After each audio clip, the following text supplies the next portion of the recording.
apply color. You want to part the head out into 4 sections. We're going to dial in here. You want to always outline your quadrant. So take the back section in your hand, and you want to outline everything you're doing. And I got a little short hair down here, so. And right now this is just conditioner. We'll go back and do it with real color.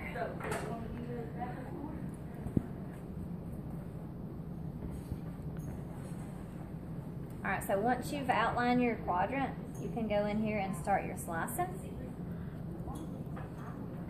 And you want to paint about 2 inches out. Some people like to paint the top and the bottom. To me, it depends on how thick their hair is. I feel like I can get enough on it because once this hair lays on this hair, the top of it gets that. So I feel like I can do it in one motion. You want to keep these sections thin enough that all the color is going all the way through. Okay? You don't need a comb in your hand for this because the end of this brush is your comb.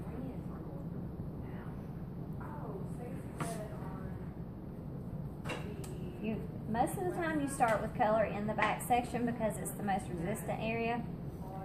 If they have gray, I like to start around the front because it's the most resistant. But if they just have natural hair, you want to start in the back.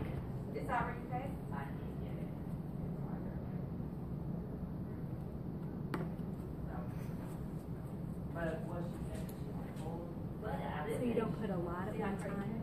No, not a lot.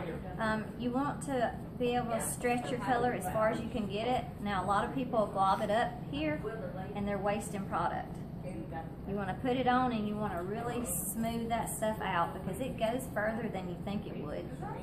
But if you take a big blob and just, leave it all blobbed up like that, you're wasting. And once you get to a salon, your boss will call you out for that, especially if they're paying for the product. And then if you're paying for the product, you don't want to waste your money either. I mean, a reasonable amount of color to do a head is 2 ounces of color and 2 ounces of development. If you can't do a head for that, then you're doing something wrong. All right, so once all of that is applied to the regrowth area, you would just move around the head. You would outline this quadrant and move around, okay? Now, just for time purposes, I'm just going to show you what we're going to do after you do all 4 sections. We're going to come back in here. Now, depending on whether she's completely changing her color, if she's completely changing her color, you would come back in here and do all of these slices again, just like this, okay?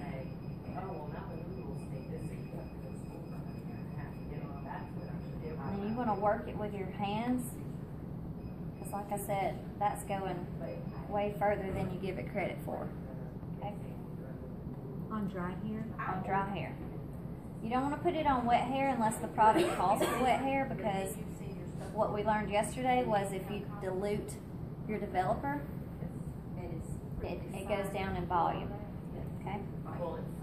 Now, if she's just refreshening these ends, if we've done her retouch and this is the same color she always uses, we're going to let that sit about 30 minutes on her roots, and at the end we may bring her to the bowl, or you could do it at your chair, and you're just going to kind of work all of this through real quick, which is kind of what they were talking about in the book yesterday as far as like a soap cap. This is what they meant, because we're just freshening those ends. This should not take a lot of time. Now, if you're completely changing color, you got to go back in and do your little slices, okay? If she's freshening the ends, it is not that serious. Does that make sense? Okay, but for today, what I want you to do is outline all 4 quadrants and do a 2-inch regrowth, and then we're going to go back and piece out our ends, okay? Just to see how long that takes y'all to do it. So let's start with that, and then after y'all get done with all of that, we'll go in and try some real color.